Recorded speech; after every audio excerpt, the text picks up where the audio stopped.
مسلمان عرب بادشاہ غدار کون ہے؟ اسرائیل کے قیام میں حصہ لینے والے مسلمان غدار عرب بادشاہ کا چہرہ بھی ایسا غدار جو نہ صرف فلسطین بلکہ تمام امت مسلمہ کا بھی مجرم ٹھہرا ہے، جو فلسطین کے ساتھ ساتھ مکہ اور مدینہ کے مقدس ذمہ دار بنا، ایسا بے حس غدار مسلمان بادشاہ جس نے اسرائیلی ریاست کے قیام کے ساتھ خلافت عثمانیہ کو بھی تہس نہس کر کے رکھ دیا۔ فلسطین کو اسرائیل کو بیچنے والا ایسا مسلمان عرب بادشاہ جس نے دنیا کی تاریخ کا سب سے بھیانک سودا کیا، آج ہم اس کا چہرہ آپ کے سامنے بے نقاب کرنے جا رہے ہیں اور آپ کو اس حقیقت سے بھی روشناس کرانے جا رہے ہیں کہ خلافت عثمانیہ سے تعلق رکھنے والے سلطان عبدالحمید کا نام سن کر یہودی کیوں خوف سے کانپنے لگتے ہیں اور یہودیوں نے کیوں ایک بادشاہ کو سلطان عبدالحمید کے خلاف استعمال کیا۔ محترم ناظرین،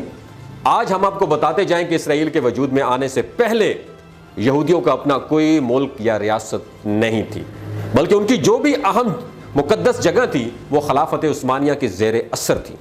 یہ سن 1800 کی بات تھی، اس وقت یہودی مختلف جگہوں پر آباد تھے لیکن ان کا کوئی بھی ایک مرکز نہیں تھا۔ حضور اکرم صلی اللہ علیہ وآلہ وسلم کی آمد سے پہلے یہودی یروشلم میں آباد ہوا کرتے تھے۔ یہاں جس جگہ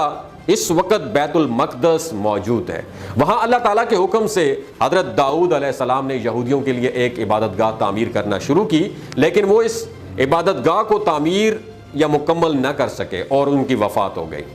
ان کی وفات کے بعد حضرت سلیمان علیہ السلام نے جنوں کی مدد سے یہاں یہودیوں کی عبادت گاہ تعمیر کی، جس کا نام ان کی نام کی نسبت سے ہیکل سلیمانی رکھا گیا۔ یہودی ایک نافرمان اور سرکش قوم تھے، وہ اللہ تعالیٰ کی نافرمانی سے باز نہیں آتے تھے۔ اللہ کی نافرمانی کی پاداش میں ان پر متعدد بار عذاب الہی بھی نازل ہوا، جس کی وجہ سے اللہ تعالیٰ نے تابوت سکینہ اور تورات کے مقدس صحیفے ان سے روپوش کر لیے، جو کہ عذاب الہی کے وقت ہیکل سلیمانی میں رکھے ہوئے تھے، اور ہیکل سلیمانی کو بھی زمانے کی نظر سے پوشیدہ کر دیا گیا۔ یروشلم پر 2 بار زبردست حملہ کیا گیا اور یہودیوں کو یروشلم سے باہر نکال دیا گیا اور دنیا کے مختلف حصوں میں آباد ہو گئے یہ یہودی، لیکن اپنی سرکش و نافرمان فطرت کی وجہ سے اپنی حرکتوں سے کبھی باز نہ آئے، جس کی وجہ سے وہ کسی بھی جگہ زیادہ دیر تک نہ ٹھہر سکے اور مختلف جگہوں پر ذلیل و خوار ہوتے رہے۔ وہ صدیوں تک اپنے مذہبی رہنما اور محسن کا انتظار کرتے رہے، جو کہ ان کے مطابق مسلمانوں کو تباہ و برباد کر دے گا اور تمام دنیا پر ان یہودیوں کی حکومت قائم کر دے گا۔ یہودی اپنی دعاؤں اور عبادتوں میں اس رہنما کی جلد آنے کی تمنا کرتے رہے۔ صدیاں گزر جانے کے بعد جب ان کا وہ محسن اور مذہبی رہنما ظاہر نہ ہوا اور جگہ جگہ ذلت اور رسوائی ان کا مقدر ٹھہری، تو دنیا کے شاطر اور با اثر یہودیوں نے مل کر ایک تنظیم بنائی جس کا نام صہیونی تنظیم رکھا گیا۔ اس تنظیم نے یہودیوں کو مسلمانوں کے خلاف تیار کرنا شروع کیا،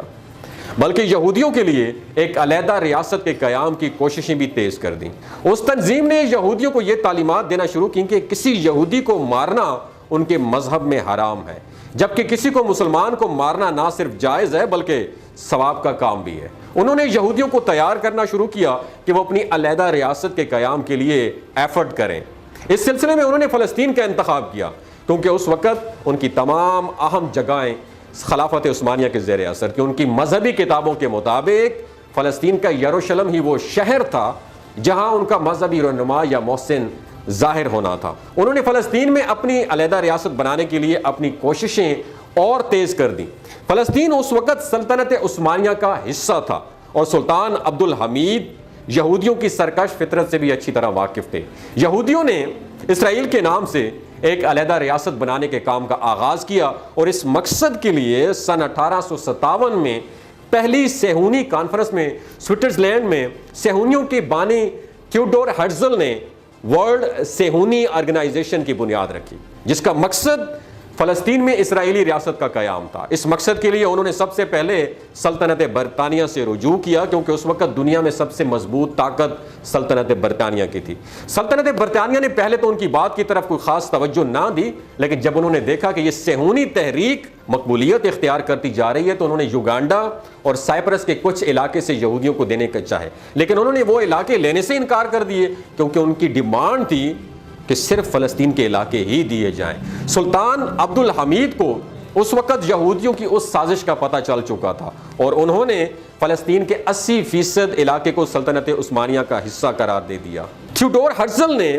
سن 1896 سے سن 1902 کے درمیان متعدد بار سلطان عبدالحمید سے ملاقات کی اور سلطان عبدالحمید کو یہ یقین دہانی کی کوشش کی کہ اگر سلطان عبدالحمید انہیں فلسطین میں یہودی مہاجرین کی طرح رہنے دیں تو یہاں رہ کے وہ کاروبار کریں گے اور ٹیکس کی مد میں ایک بھاری رقم سلطنت عثمانیہ کو ادا کریں گے، لیکن سلطان عبدالحمید ان کی در پردہ سازشوں سے بخوبی واقف تھے، لہٰذا انہوں نے صاف صاف انکار کر دیا۔ ان کا کہنا تھا کہ فلسطین ان کی کوئی ذاتی ریاست نہیں ہے بلکہ یہ تمام امت مسلمہ کی مشترکہ مقدس جگہ ہے جنہیں بہت سے مسلمانوں نے بہت جدوجہد اور کوششوں کے بعد حاصل کیا ہے۔ ناظرین، یہ وہ دور تھا جب سلطنت عثمانیہ معاشی طور پر کمزور ہو چکی تھی۔ جب تھیوڈور ہرزل کو اس صورتحال کا علم ہوا تو اس نے سلطان کو ایک بھاری مقدار میں رشوت دینے کی کوشش کی جس کی مد میں صرف اسے فلسطین میں یہودیوں کی آبادکاری چاہیے تھی، لیکن سلطان عبدالحمید نے اس آفر کو بری طرح ریجیکٹ کر دیا کیونکہ اپنی بے پناہ ذہانت اور عقل مندی کی بنیاد پر سلطان عبدالحمید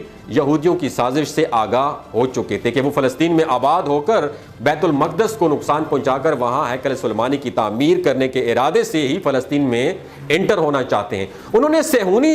تحریک کے بانی کی اس آفر کو برے الفاظ میں ریجیکٹ کر دیا۔ ان کا کہنا تھا کہ وہ فلسطین کی ایک بالشت زمین بھی کسی کو نہیں دے سکتے کیونکہ یہ ان کے پاس امت مسلمہ کی ایک امانت ہے۔ صہیونی تحریک نے متعدد بار فلسطین میں داخلے کی کوشش کی لیکن ہر بار انہیں سلطان عبدالحمید کی طرف سے منہ توڑ جواب کا سامنا کرنا پڑا۔ وہ اس حقیقت سے بخوبی آگاہ ہو چکے تھے کہ اگر وہ فلسطین میں داخل ہونا چاہتے ہیں تو وہاں اسرائیلی حکومت قائم کرنا چاہتے ہیں تو سلطان عبدالحمید کی حکومت میں تو یہ امپاسبل ہے۔ چنانچہ انہوں نے فری میسن آرگنائزیشن کے ساتھ الحاق اور اتحاد کر دیا اور ان کا مقصد خلافت عثمانیہ اور سلطان عبدالحمید کو شکست دینا تھا۔